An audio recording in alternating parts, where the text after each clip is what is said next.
Et quand tu connais ton histoire, tu sais d'où tu viens, tu pourras avoir la vision de ton futur. Et comment bâtir, parce que tu sais qui tu es. C'est pour ça que le plus ancien ici, il a gardé cela, cet enseignement, il va révéler cela aux autres qui n'étaient point informés de ce secret. C'est pour ça qu'il dit ici, je vais vous raconter ce que je sais sur l'enseignement complet de ce que nos pères ont reçu de leur père, de génération en génération, concernant le mystère sur les monstres marins.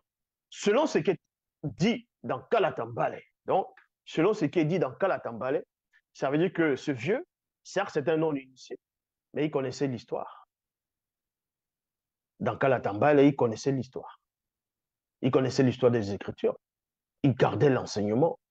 Il était quand même le plus éclairé de ces rois, des rois qui sont là, des chefs de village, ainsi de suite.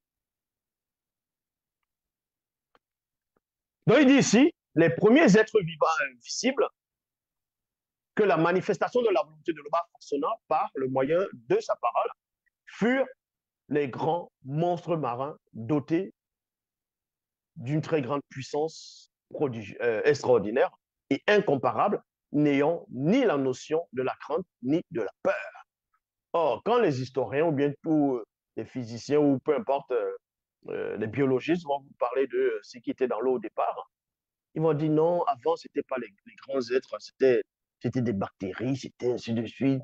Vous voyez, au fur et à mesure, tout ça, c'est du n'importe quoi. Les tout premiers êtres qui étaient manifestés, c'était des monstres dans l'océan primordial primitif. Et ce vieux-là le savait. Donc, avant d'aller au combat, il faut d'abord connaître l'adversaire.